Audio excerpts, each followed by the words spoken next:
Hey guys, welcome back. This is Andrew for PokerSavvy Plus. This is part 2 of my sweat session, which I played at 15 limit at Stars.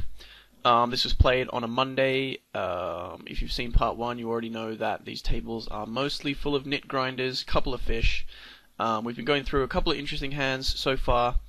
I didn't really play any big pots in this sweat session for the first sort of half of it, which I think is more interesting. Like, I was playing just really small pots and just trying to like take some pots down without showdown and stuff. And then in the second half of the session, I did play a couple of pots for stacks, so it gets a little bit more interesting for you action junkies. I'm going to make this a 3-part series, so this is part 2 of 3. So I'm just going to pick up exactly where we left off last time. You will remember that I checked behind these queens on table 4 because I soul-read this guy who was trying to check-raise me with an underboat, and I ended up losing the minimum with my pocket queens. So yeah, we'll just pick up where we left off, and I'll mention for those of you who haven't seen part 1, obviously, you know, standard, go and see it. It makes sense to go and see it and pick up the reads that I'm working on, that I developed during part 1.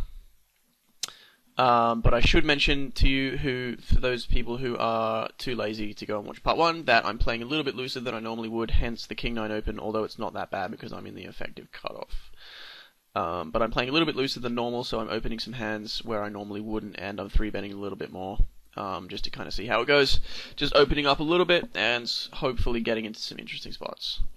So I just made a note on the Coco's Bean guy on table 2, that he's potentially 3-betting aware, or 3-bet aware, or aware of 3-bet dynamics, which you will see, well, which you should have seen in part 1, where he 4-bet me. I 3-bet him to 550 from the big blind versus his button open, then he pretty quickly 4-bet me to 12, which I thought was pretty good play. Even though we didn't really have that much history, I don't think I had really 3-bet him much.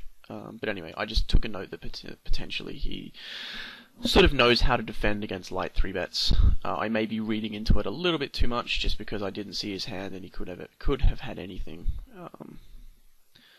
But you know, I think it's a reasonable assumption that he's not just 4-betting the nuts there. Well, maybe he is, but you know, I just kind of wanted to keep an eye on him, just kind of see what he was doing. Queen Deuce suited is a little bit too weak to be raising from middle position, even if I am trying to open up a little bit. You want to be playing hands that have some chance of winning post flop, and I think Queen Deuce from middle position a little bit too loose.